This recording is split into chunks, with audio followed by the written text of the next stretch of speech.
Hello, fellow peasants. Tonight I'll be reviewing 2003's The Texas Chainsaw Massacre.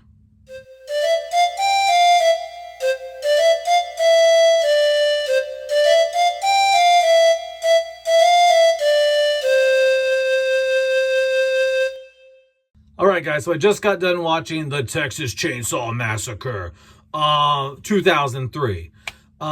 Prior to this, I posted my 4K transfer review for it, and I have an unboxing for the 4K as well. So go check those videos out if you want to after you get done watching this. But this is the remake. This is the remake. What's it about? Well, it's basically about the same thing. Group of kids going through Texas, run across a hitchhiker, and shit snowballs from there. So what happens in this one? A little bit different than the original. These kids, they have bought some pot. They're driving through Texas. They're on their way to a Leonard Skinner concert. They run into a hitchhiker, and she seems distraught. She seems freaked out, like she's in a state of shock. And they're like, what's going on? What's wrong? And she's like, you're turning around. You're going the wrong way. Turn around. You're going the wrong way. And then she pulls a gun out of nowhere, out of her skirt, and she blows her brains out in the back of their van. They pull off in this shit-splat town. They try to contact the local authorities. They're having a hard time getting the sheriff to give a shit. And lo and behold, they end up in a situation where they are running for their lives from a psychopath with a chainsaw. And yeah, that's the rest of the movie. And it's just survival of the fittest and who can outrun this motherfucker. All right. What do I like? What do I not like about the Texas Chainsaw Massacre 2003? What I like about this is it is brutal as shit. It is fast-paced. It's brutal. It's pedal to the metal, all gas, no brakes.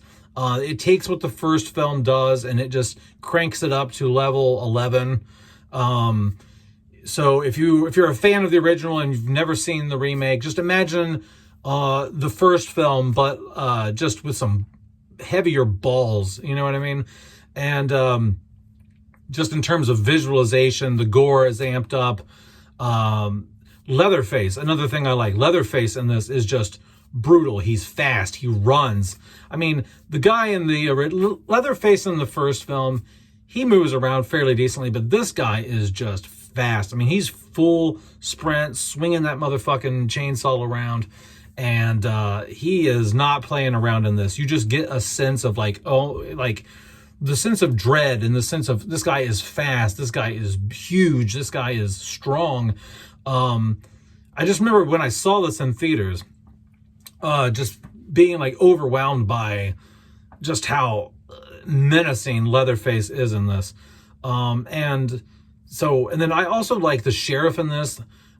He's the same dude who played the drill sergeant in Full Metal Jacket, and he kind of has the same quirks and sense of humor in here, very dark, fucked up sense of humor. And man, he does such a good job in this. I mean, he's a really screwed up character. He's really scary, but at the same time, he's funny. He can still inject humor into even when he's like saying really screwed up crap. And so I really like his character in here. I like the characters in general. I like the people in the van. I like the main cast. They do a good job of getting you to not get to know them as people a whole lot, but they feel like real people. The way this is filmed, there's not a comedic or lighthearted tone to the film right off the bat. It's a very dark, serious tone. And I mean, they are joking around in the van and they're laughing with each other. But you get a feeling that these are real people more than like characters you would see in a Friday the 13th film. These characters feel like real human beings. And when they get killed or they're in danger, you actually like fear for their lives and stuff. And so I like that as well.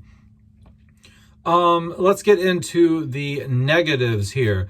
The negatives are, I really don't like how the blonde-haired dude who gets his leg sawed off in the laundry sheets, he just lives up until like damn near the end of the movie. Like, what if your leg is chopped off, right? Your leg is cut off with a chainsaw. You're gonna bleed out like within minutes. Okay, you're done.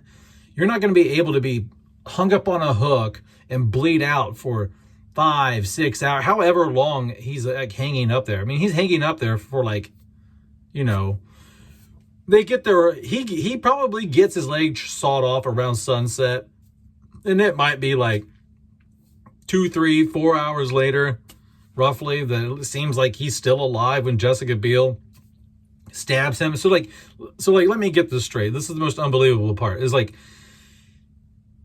cutting his whole bottom half of his leg off didn't kill him, but what's going to finish him, and he's going to finally bleed out when she sticks that knife, because he's like, finish me off, just do it.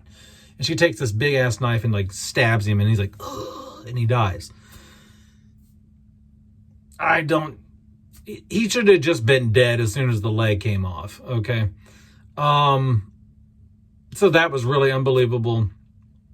I do think there's a lull. I think we didn't need to have the family kidnap that kid. The whole part in like the trailer with the big fat lady and the chick with the short hair who like stole the baby, because the baby that they stole is the hitchhiker who blew her brains out baby. And so they stole her baby. They want to raise it as their own or whatever. And kind of done with that. We just didn't need that. You know, I feel like there's some wasted space there, wasted time in the film. And so I find that makes the film's pacing suffer, just all that being included. It just wasn't needed, in my opinion. I think it could have been a leaner, meaner cut.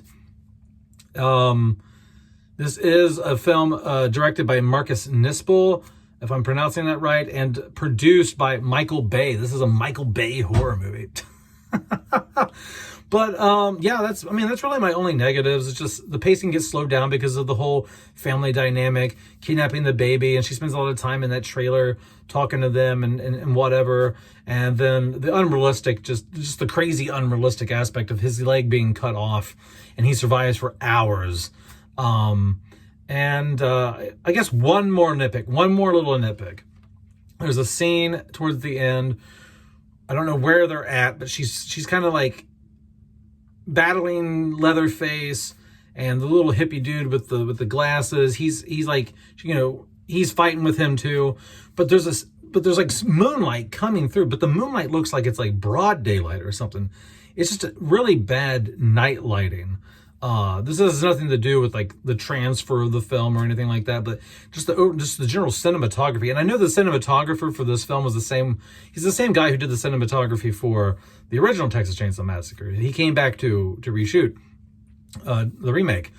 But man, the lighting there, just like that's not moonlight, unless that's not supposed to be moonlight and it's supposed to be some sort of like street light or something coming in through those wooden beams. But man, it just really looks too bright to be moonlight. There's something unnatural about it. But all in all, guys, I really like this film. It is my it's still to date is my best theater experience that I've ever had. So it was a no-brainer to pick this up on 4K and give this a watch. I haven't watched this in a long time. I probably haven't seen this film in like 5-6 years. I've always owned it on DVD, never had the Blu-ray, but now I've got it on 4K and I really enjoy it. Let me know down in the comments below what you think about the Texas Chainsaw Massacre 2003. Have a good one, peasants. Peace out. Bye-bye.